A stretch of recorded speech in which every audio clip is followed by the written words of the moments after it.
Hey, folks, this is Brian, and you're listening to the Mission Sicily podcast.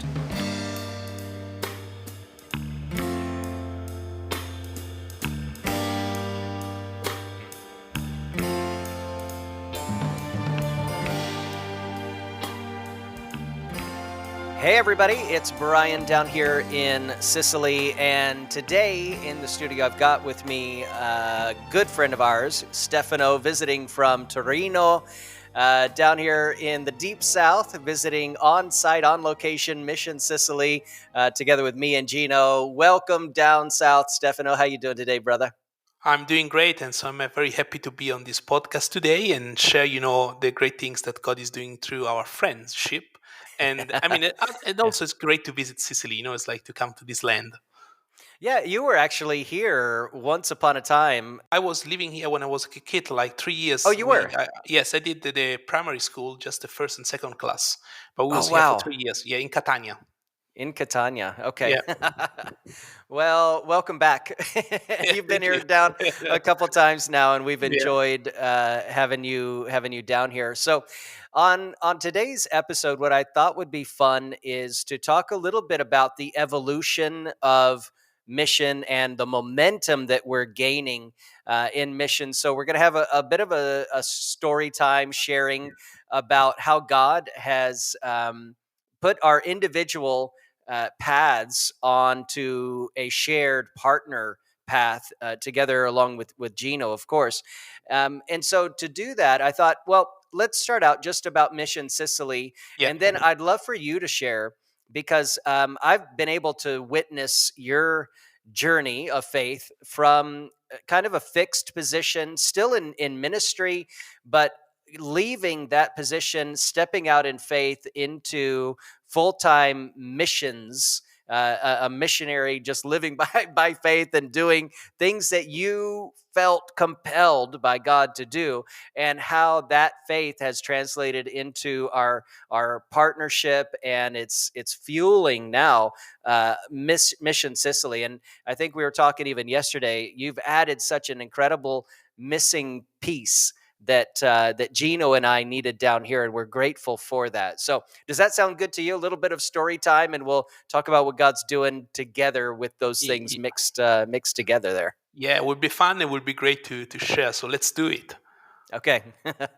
All right. Well, if you are tuning in and you haven't been part of the previous episodes of Mission Sicily, maybe you know a little bit about the story. I'm just going to give a quick overview to talk about how we find ourselves here, and then Stefano to share some of his journey. And then, I would love, at least by the end of this, after we've talked about the partnership that's been gaining some momentum, where we feel like God may be leading us in the next year. I think that'll be really exciting.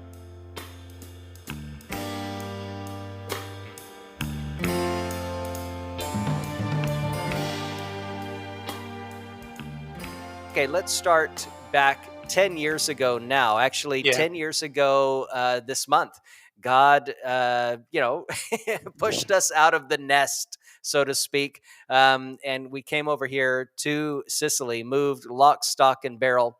And after about a year or two, visiting different churches, trying to understand the climate and the culture here in Sicily, especially within the evangelical community, we found ourselves at Gino's church, the youth pastor at that church. And it was interesting. I think I mentioned this to you yesterday, the day before. It took probably a year for Gino and I to really find our footing together. Not because of any kind of incompatibility, but just because there have been a slew of missionaries come through, especially here in Sicily, and either they weren't focused on the Sicilians themselves, they were focused on refugees and things like that, and we're going to actually talk about that a little bit, but that wasn't our focus. Or they focused on their ministry platform and what they were bringing in from the outside, that they felt called to kind of import here. Well, it didn't always work out so well. Missionaries have left a lot of wreckage, spiritual wreckage over the years, and Gino was very aware of that, and a little, let's just say, wary of another missionary, coming through. I I've said this before to those listening that 90% of missionaries coming through Italy, they only last about 3 years or less. Mm. To get past that 3 year marker really takes, and we've actually seen that here even recently. It takes a lot of intestinal fortitude. It takes endurance. It takes patience. And it takes, yeah, a lot of faith, and even as you've stepped out over the last couple of years, and you've felt that even as an Italian living here Yes. all your life, stepping out in faith in Italy is, yeah, it'll test your it'll test your gumption, man. So Gino and I, we kind of fell in together finally, and he kind of let his guard down and actually started talking to me, which was great. We're actually going to have him on a video. We're going to try to shoot tomorrow. I'm excited about that, and he'll get to share a little bit of his side of things. But um, after we had agreed on what our DNA would be, which is, and everybody who's been a part of Mission Sicily can probably rehearse this, but we are making disciples, planting churches, and building bridges of hope. That is our spiritual DNA. That's our mission. What we want to see, the vision for that is an expanding team, group, movement of disciple makers, leaders emerging who are becoming the planters of those churches, and these evangelical communities no longer being isolated and alone, but really integrated into the society around them. And so, fast forward, we began, teaching. We began a Bible school. We began doing lots of things internally inside of the church, and then after about 4 or 5 years, Gino became the pastor here, and we started planting churches in other towns around Bel Paso. We were on our second town, and with eyes on our third city here to plant new communities of faith, Bible communities of faith, going through kind of a discovery Bible process and introducing them to who Jesus is, and scripture and all of that. And then COVID and all of that hit, and a lot of our operations shut down. And I remember going back to the States for a year, dealing with some family business. And as I was talking with you and Gino at the same time, we began seeing a bit of a shift in how God was calling us to I don't know, to operate in the next season. Things that occurred during COVID forced us to do things in a certain way, and reassess and reorient ourselves. And one of the things that you've added to our mix, and then I'm going to pass it over to you, Stefano. But one of the things you've added to our mix is emphasis on the practical side of disciple making, but not just to make disciples, but having disciples who make disciples, and Yeah. and really a movement with an emphasis on simplicity and practicality and getting out there and actually doing it, which is exactly what we needed. And so I want to pause my story and the Mission Sicily side here, and rewind a bit, because we crossed paths years ago, and one of the things that I've been able to witness in you is you had that kind of fixed ministry position, but your heart wasn't actually in the things that you were doing in the ministry, and it prompted you to, or you came to kind of a crossroads where you had to make a choice. Are you going to Yeah. keep doing ministry the way you were doing it, or are you going to take a step of faith, get out of the boat, get out of the comfort zone, and start walking the path where you felt like God was calling you to walk? So I'll let you pick up there. And yeah, so tell us about stepping out of the boat and what happened after. Yeah, I mean, of course, we have to at one point, make a decision in life. It's just one if you want to follow Jesus or not. And sometimes the challenging question is like, do you really know what doesn't mean follow Jesus? What's the radical word following means actually? Okay, so that's something that I've been questioning in my life, and just jumping out of the boat was really radical. And that's for me happened because one guy, I mean, really come from the States here in Italy and discipling me like Jesus did with his disciple. So my story is all, rooted in disciple making, looking at Jesus' life.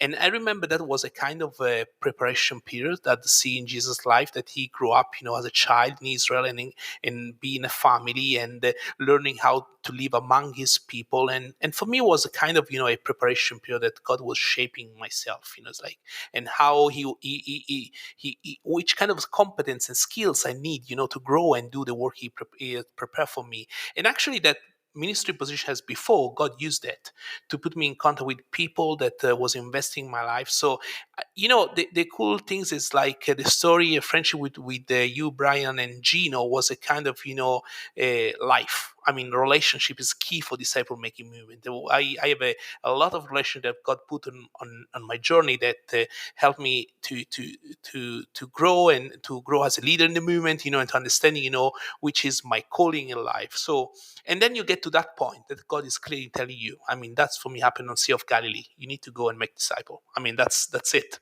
So it's something that I don't know. I God shaping me. It's like heart of action, and I study economy, and I study business, and I love action. It's like and just always looking strategize how what's look like. And when I discover the underline in the gospel, the strategy of Jesus says actually there is something to do here.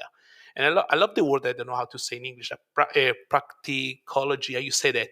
Not theology. Praxology, yeah. I love it. I'll From the sound theology to yeah. the praxology, Yeah, right? Yeah. yeah, that's right. And so that's was my when I step out of the boat and just following Jesus and just be focused on the movement. That's the biggest challenge was a kind of how I feed my family.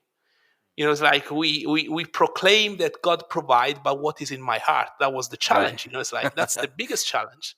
Because you And went but from a fixed yes, position, essentially a job, yeah, right, where you're yeah, getting paid to do yeah, ministry work in a yeah, certain context, but that context didn't really give you the freedom to pursue disciple making like you yes, wanted to pursue it. And yeah, so you left that job completely yeah, disconnected from that so that you could invest yourself full time, but without a support base, yeah. without a covering, without, I mean, you you really, like, it was sink or swim. I mean, you Yes, that's or right. walk, I guess. Yeah, Sink or walk, and you walked. I mean, yeah, you're still walking. So yeah, what did that, I mean, obviously, and we were friends already at that yeah, time, and I yeah, remember talking with you about that, about, hey, look, and ironically, we've had the same conversation, probably you and I, over the last year here with Gino, yeah, because now he's gone through that, and we'll get to that in a minute. But yeah.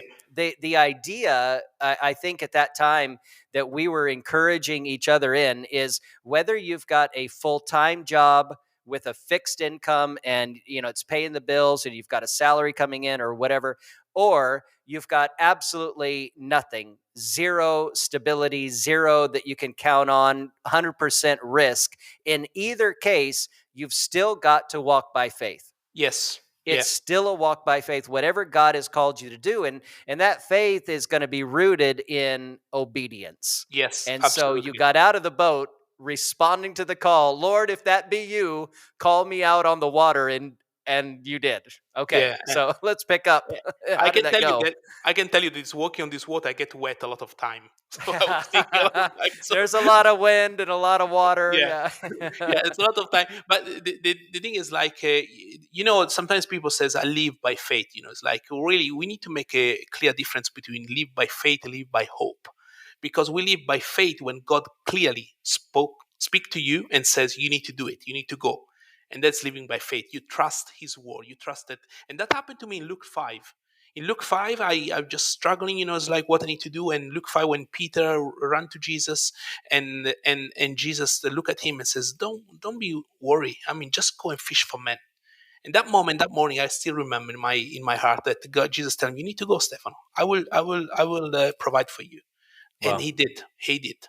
And I Wow. mean, it's like it's an amazing way he did. So I just want to encourage who is listening. If God is speaking to you, you need to be obey, be bold and obey and do it. Yeah. And so that's when I say we're living by faith, because we are people listening the voice of God. That's very important to underline. So, and that happened to me over 2 years. It was a 2 year process, because you struggling, you discuss with the Lord, and you tell you, are you sure what you ask me to do? I will say I will never speak in front of anyone, sorry, because I was shy. So I didn't like to talk to people. I didn't like to engage people in conversation. But I saw how God was good, and He equipped me to do the work He gave me to do. So that was amazing. And I mean, it's just like, I think the process of just spend time with the Lord, just be in His presence, be. It's the main part, and when He speak to you, you clearly hear His voice. You just need to obey, and then He is faithful, and He will do it.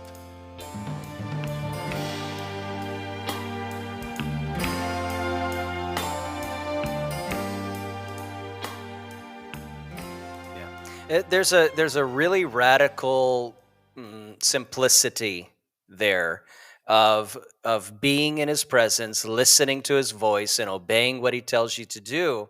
But it seems like there's we don't have to go down, this might be a Yeah, bit of a rabbit trail, but it seems like that's where we get caught up so many times. And I know for our mission down here in Sicily, we were teaching. We went through 5 year Bible school program, and we had people graduating from all 5 years. We were teaching. We were doing formation. We were developing, and but I don't know that we were really equipping so much for disciple making outside of the confines of the local church. And ironically, the lockdown that came here in Italy during COVID forced us to reevaluate, reassess some of our processes. And while we were planting churches as part of a disciple mm, emphasis, it wasn't set up to be a multiplication movement. It was really me and Gino going out into these new towns, maybe taking one or two people along with us, but we weren't equipping everybody in the church to do disciple making. And so we weren't set up for multiplication. And that's really where me coming back and rebooting Mission Sicily in July of 2021. So 2 years now that we've been back on the field and reintegrating what you and how God's equipped you and your wiring and your emphasis and your walk of faith and your journey, your process, all of that yeah, together with me and Gino down here and what we were doing. It really reoriented that where we had been, if you can look at like a triangle, we've got make disciples, plant churches, build bridges, but planting churches was kind of at the top of that triangle. And it's like the triangle rotated a little bit. So where we've got as the spearhead disciple making, and again, it's making disciples who make disciples, yeah, and that's inside of the church, equipping our folks to make disciples outside of the church. So it's not just me and Gino out there on the outside and everybody else is warm and comfortable on the inside of the church. And now flowing from that, as you come down those two sides of the triangle, we've got as a natural outworking the planting of churches and the building of natural bridges, and the church isn't being isolated at all. So could you speak a little bit to that? What have you, as the DNA, and as you've seen our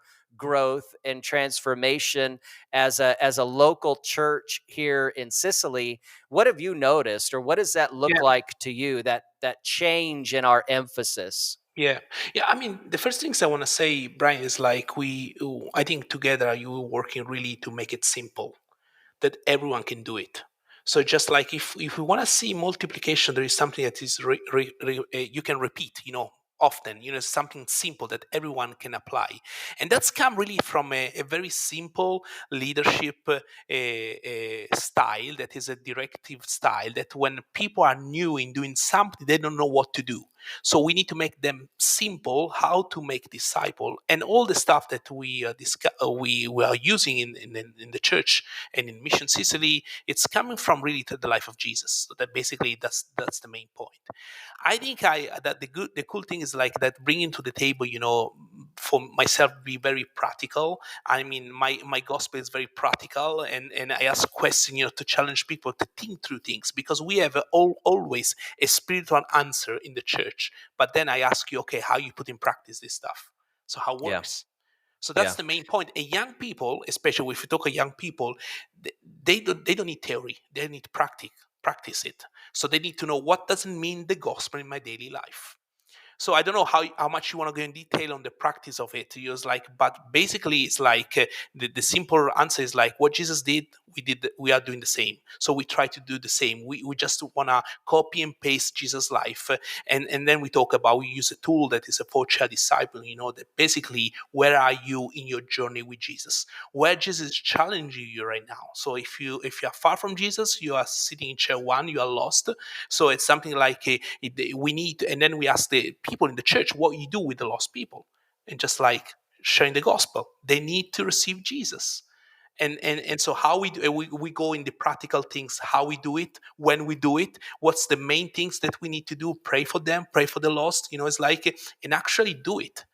And yesterday night we had the time, with the young people, and ask a bunch of questions, like, and we end up, talking about disciple making processes. Say, hey guys, who want to start to do that? And someone raised their hand and says, okay, now I ask you a question. Now I want to come with you. So what we do? What's the first thing we do? And they have hard time to answer, and I understand that. So we need to lead the way. We need to help them to do the first step, and they get excited. You know why, Brian? Because they will see God working around them, and they will do it. Yeah. No, it's really great. We've had a lot of conversations both about business and about ministry over the Yeah. last few days as you've been down here. And one of the things that keeps coming back up, a recurring theme between us, is if the goal isn't clear, the Yeah. execution can't be very clear either. Yeah. It's going to get messy real Yeah. quick. And Yeah. so the more clear we can make the goal, the more clear our action steps can be to get us to that goal. And so just like you're saying with the young people last night, making those steps super simple really helps to clarify, okay, well, this is the next thing that I'm going to go and do. And we were also talking about, because we grew up in the church, your parents were in the ministry, my parents were in the ministry. We've been around this stuff a long time. One of the things in the 80s, 90s, and into the 2000s that was super popular was having a uh, I guess an approach, a process, a gimmick. Whether it was in the '80s with a Christian T-shirt or a bracelet or some kind of a bookmark, or I don't know, just something that kind of attracts attention and opens a conversation. And those things are fine. We're not saying those things are Yeah. bad, but when that becomes the disciple making process, something's failing, something's missing, something's wrong. And we relied on those tools to open the conversation. But what it seems like nowadays, what we've done is we've diminished or gotten rid of those gimmicky tools, because people have a nose for when they're being sold something, when something's just a formulated elevator pitch, kind of a sales gimmick, a sales pitch. They know when they're being sold something. And so we've diminished or gotten rid of those things. And we're emphasizing that assessment process now. The tool that you just mentioned, we have the acronym using the name of Christ, or the title Christ, and we've used that as a way for us to assess where a believer is in his or her journey with Christ, and producing a disciple maker. And Yeah. the assessment tools are really coming back to in that uber simplicity of just, where are you with your relationship with Jesus? What does that look like every day? Are you in love with him? Yeah. Are you in love with other people? Yeah. Does it motivate you? Are you moved with compassion? Are you moved with joy for the mission that he's given you? And those assessment tools become the metrics by which we help and encourage each other in the life of believers and disciples to continue being disciples Yes. above all, and then as a natural outworking, making disciples. And you're seeing that. I'd love to hear. I know that you're seeing this both in evangelical circles in the north, as well as coming down into Tuscany. You're doing some work there among businesses, and just speak a little bit about the different contexts where you're actually seeing fruit and results like that happen. Well, the every context have a different language, and every culture has a different language. So in Italy, we have different culture. We're not all Italian is all the same. So in Sicily is one culture, in the north is another culture, in the sport is a culture, in the business is another culture. So there is different language. It's like, Mm. and so the vision is like to see disciple who make disciple in every environment, our society, and every environment have different culture.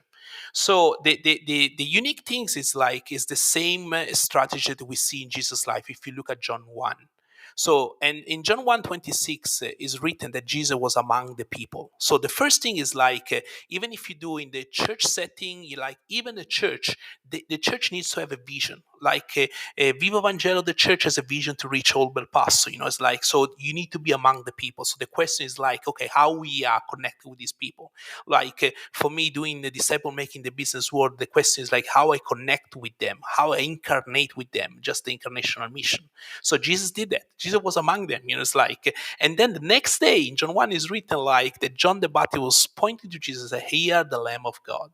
So once we get in this context, how we point people to Christ, but doesn't mean to preach on the head of people without having no relationship. So we point to Christ, how we live out Christ in our life. Naturally, we have a relation with people, and we are disciple. We walk the kingdom principle in our life, and then we show Jesus first in our behavior towards people. And then what we do, we pray for them. So you just want to pray for the people. It's like it doesn't matter if you work in, you are reaching, your neighborhood with your church, or you're reaching the business people, you're reaching sport people. You adjust the language, and then you pray for the lost there, and then God opened the door and you are able to share the gospel with them. And Jesus, in the next day, he invited the disciple, come in, check who I am, come and see. It's like that's the invitation that we do for people. So there is I would say there is a common path, because Jesus had a clear strategy in every kind of context, in the northern church, in the business world, here down in the south. What changes the relational strategy, how we connect with them. That's the key part. So that's a strategy question that we need to ask to ourselves, how we connect with people. But everything starts with our time with the Lord. Love God with all your heart, your mind, your soul, and then love your neighbors like yourself. That's the key. I will say, if you know that there is a different guru around, talk about different kind of topic, I would say this is our secret. Love God first. That's the that's the main thing. Love God first.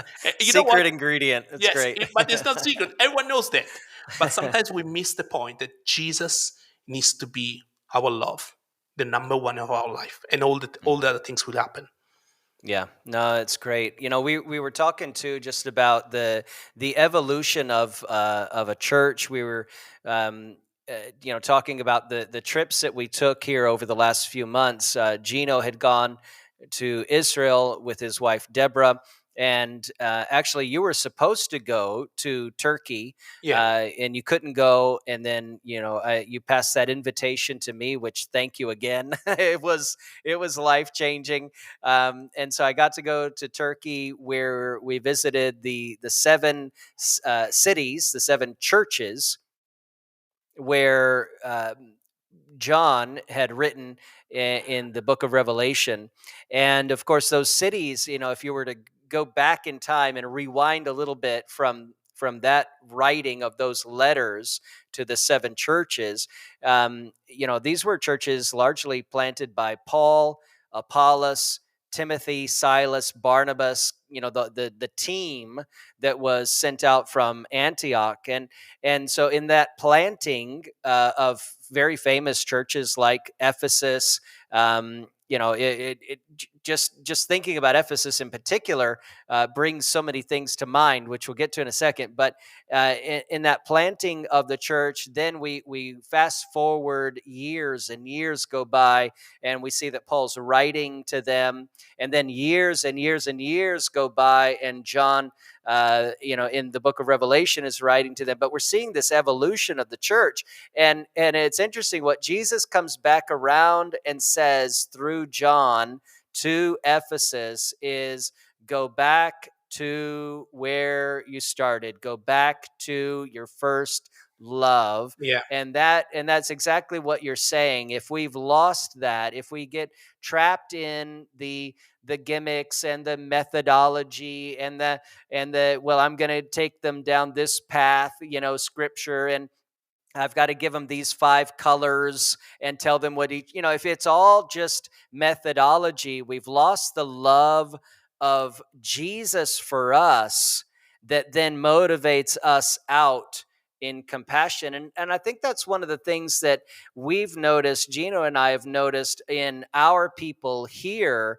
There's an enthusiasm and an excitement growing when they're having these conversations, because when we make that invitation of come and see, it used to be before, let's say before COVID or years ago, it used to be come and see the church, come and see, and I'm going to introduce you to the pastor, and we make that handoff and kind of wipe our hands from it and go, okay, Gino, here's your new disciple, have fun Yeah. making disciples. I'm going to, go back, and I'm being a fisher of men, so to speak, because I'm just bringing a guest to church. And now we've going, okay, that is not what we want to see happening.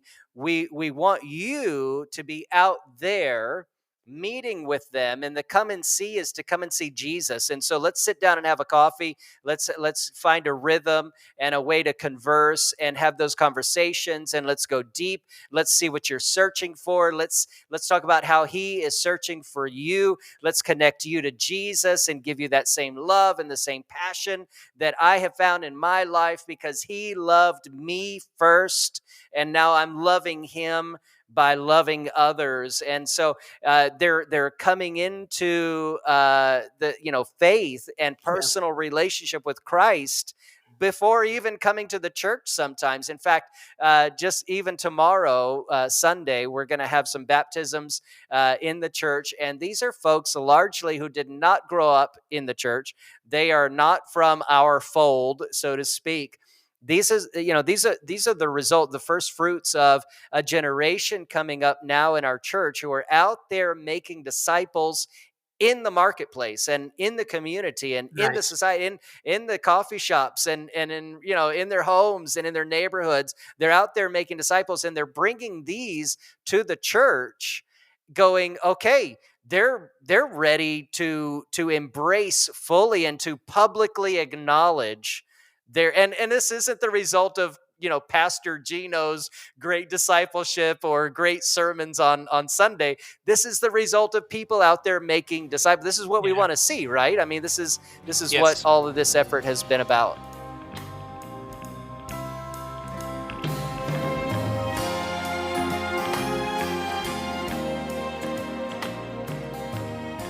Yeah. Yes. Yeah. That's great. That's great. I mean, and yeah, just yesterday, listening the story of young people discipling other people and see their eyes, exciting, to Yeah. do that. It's was very encouraging. It's like What we was was. Luca telling you last night? Yeah.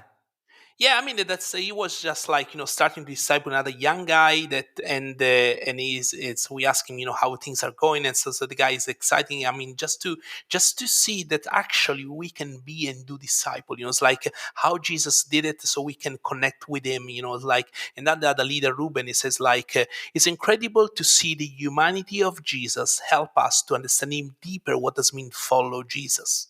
Mm. That's a win. that's the Holy Spirit showing them, it's like who we are following. And so it's another way of, leading your life, and how another way to be a disciple.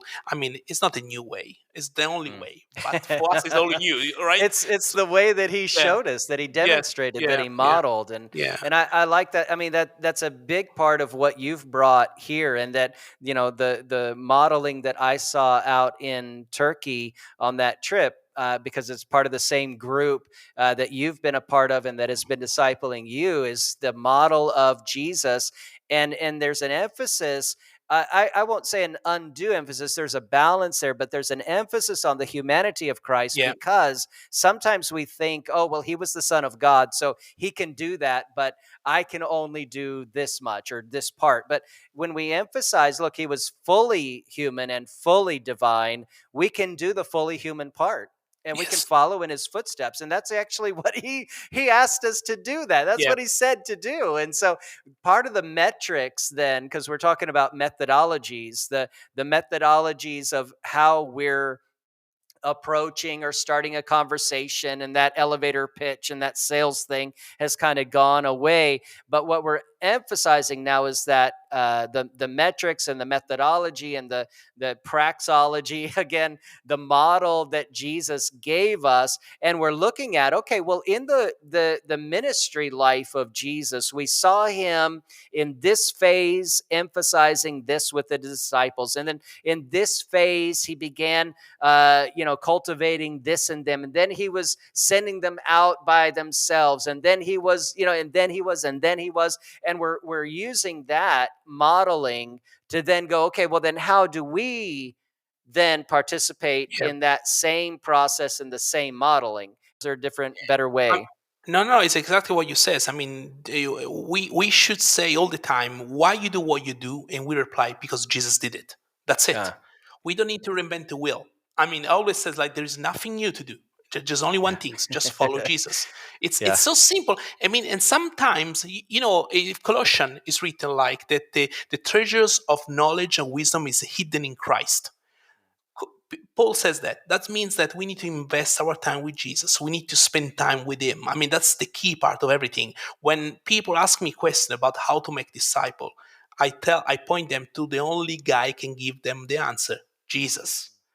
So, and the question is like, are you willing to spend time with Jesus? Yes or no? Because if you are willing to spend time with Jesus, then you will see disciple making happen.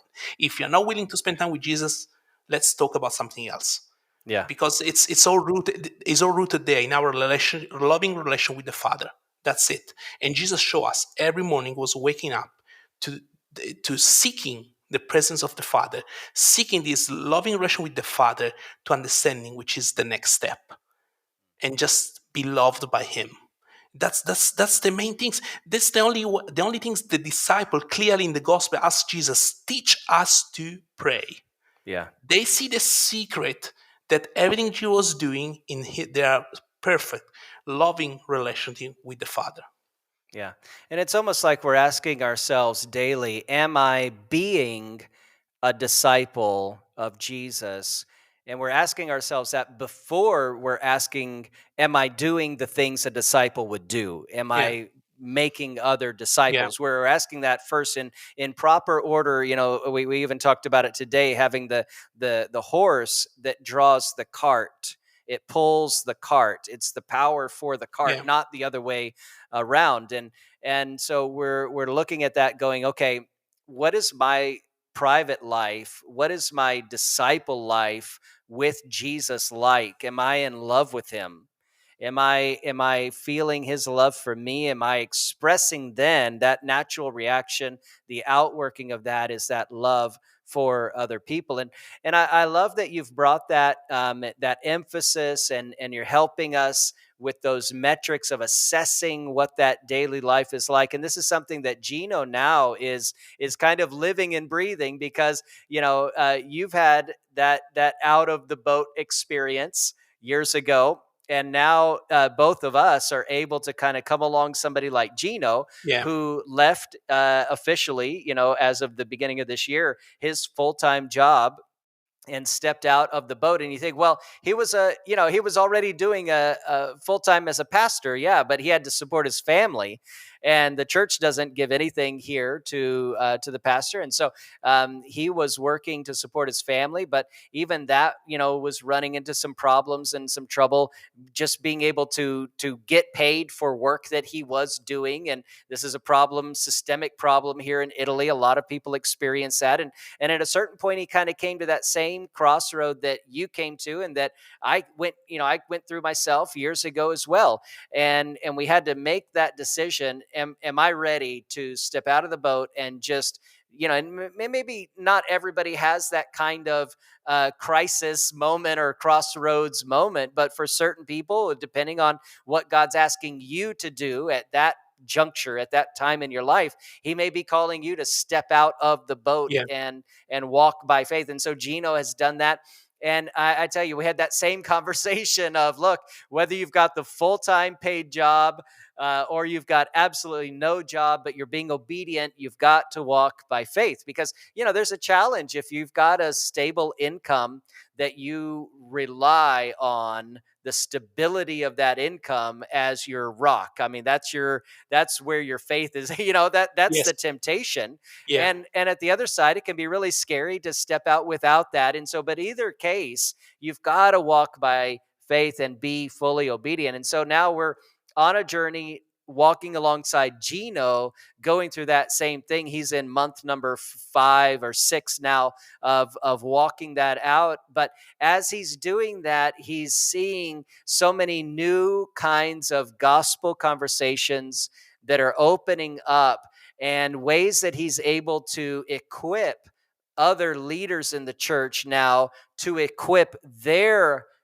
people that they're over, that they're leading, to be the disciple makers. And so we're actually truly seeing, for the first time here in the history of this 50 plus year church here in Belpaso, we're finally seeing the fruit of multiplication for the Yeah. first time. And so I just praise God for that, that he's caused our paths to cross, and he's allowed us to journey together for this time. I hope for the rest of our lives, we'll see how Yes. God has designed everything. That would be my desire and my Yeah. plan, but we'll see where he calls each of us and how as he leads us. But wow, I'm so excited for this next season. So I'd love to hear, just as we're kind of wrapping up this episode today, what do you imagine as we've gone through a little bit of the evolution here, what God has done, the momentum, the multiplication that's coming out of this now, really for the first time in the history of this really historical church for Italy standards. This is a very old church, Yeah. and we're seeing God revitalize, bring it to life, produce fruit, disciple makers, multiplication, all of that. What do you imagine for the rest of this year or even next year as God's calling you personally to do? Well, I mean, it's my prayer is like, of course, like that we can see the same story that happened. The Jesus write this story in the church Vivo Vangelo, that we three of us can really support, equip, and launch. Another pastor, lead pastor, another church to see another church moving to be a ministry, to be a movement. That's my dream. Because I see the combination of three of us. We have different gifts that we put on the table, and we work very well together. And so I'm praying to see that the Gino will be full funded, quick and soon, that he can have less, let's say, thinking, a worry about these things. Even I mean, as a dad and as a father, I understand that. You, Brian, understand that. So it's like it's challenging. It's like, but I mean, there is such potential there that I'm really looking for, and I am expecting to see the glory of God. It's like it's around the corner. So our Mm, story together learned that there is God time. We just need to walk in faith and just be obedient. It's a long journey. It's a long game, I would say, in disciple yeah, making. But now right. we are seeing the fruit. Now we see, and then we say thanks to God that they allowed us to see this fruit. But really, I want to see another church that can be equipped. And then we can really come alongside. We need another lead pastor like Gino, like he has a vision, Mm, loving Jesus, and he really want to reach, his city for Christ. So that's my yeah. prayer.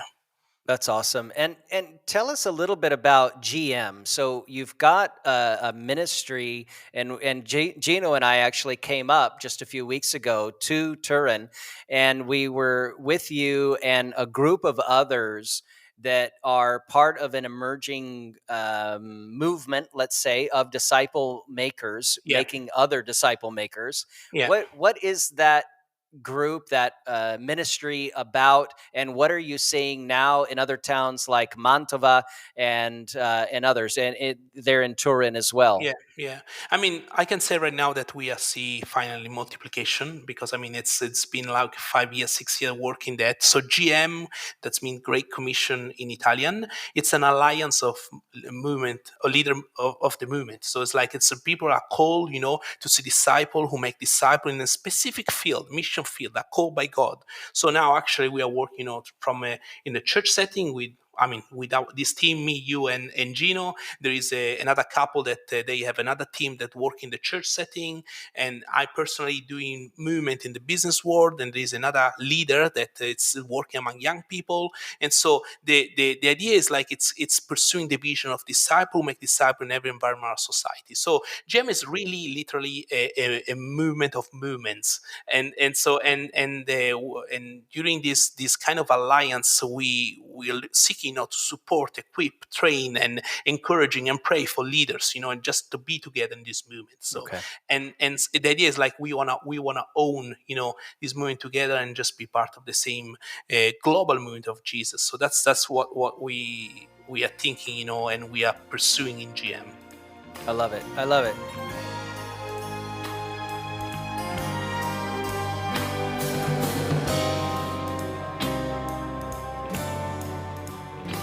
Well, that's awesome. And Gino and I here, we're praying about what the next season of Mission Sicily is to look like. This is something that I want to pour into for the rest of my life, as long as God allows me and gives me breath and strength and resources to do so, to continue seeing other pastors like Gino being raised up. That would be what I've got in my vision for the future. New leaders, even like we were talking about last night, people like Ruben being raised up to continue that multiplying Yeah, function, the multiplication of the movement in new spheres, just like you're saying, in different sectors, whether sports or business or in the church or outside the church, in the society, wherever people find themselves. And I'm super excited about that. That's what we've been driving towards,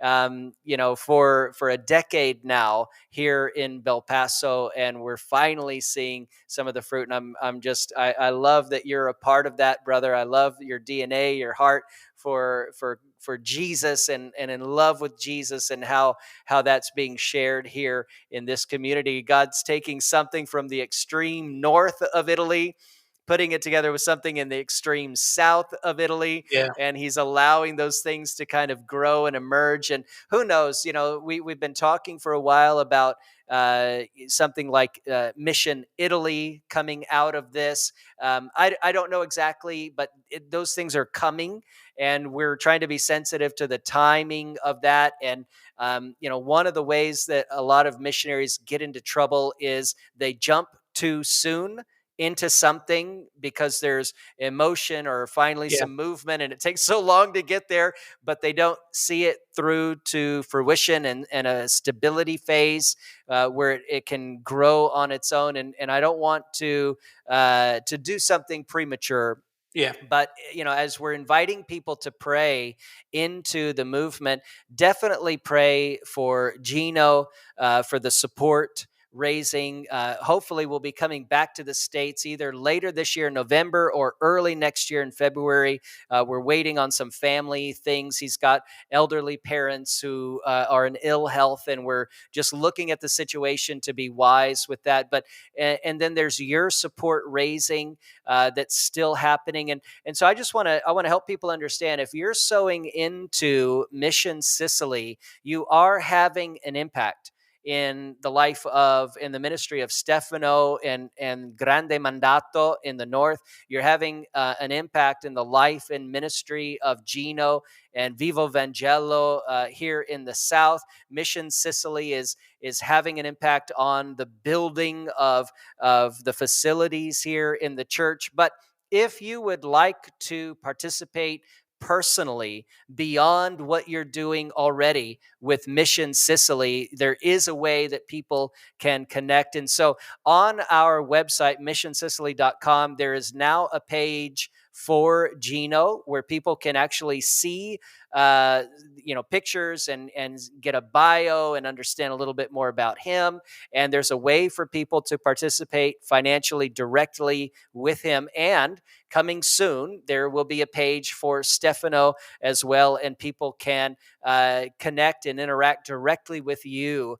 And I love that people have such a heart for this. This is something, I'm not doing this hoping that people have actually asked me, how can I give directly to Gino, and how can I give to Stefano? And so again, if you're already participating with Mission Sicily, but you want to do something to impact these two men and their families. They both have little ones at home. They're married, have little ones at home. You're impacting their personal lives. You're impacting their ministry. You can do that as well. So anything to say about that, or to help us wrap up this episode today? Yeah, I mean, it's like I was thinking like the work we are doing is like was a kind of investment of time, relationship trip, calling, encouraging, and crying and laughing. It's like it's all part of the journey. So if we find people with the same heart, understanding that disciple making is life.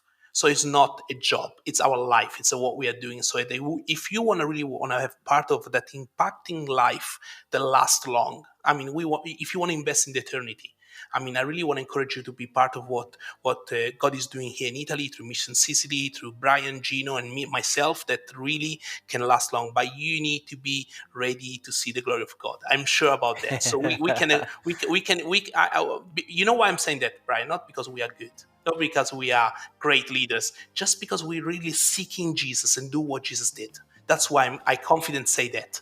And that's why the only reason I can say that is because of Jesus. Yeah, I love it. No, I love it. Thank you so much, Stefano, for being a part of what we're doing down here, and allowing us to participate. As I said, Gino and I were just up there a few weeks ago. We're participating in what you're doing, even online, in some of these groups that have been created. We're getting rhythm and patterns to follow, multiplication happening, movement among leaders of movements. And it's just such an incredible joy. I'm so thrilled that God allows us to do stuff like this. It's something that I think all three of us feel this is what we were made for. And what a joy to be able to do that together, and to just walk in unity, and yet celebrate our diversity, and how each of us has parts that complement the other, and God's allowed all that to come together to build a synergy, and it just orchestrated something beautiful between us.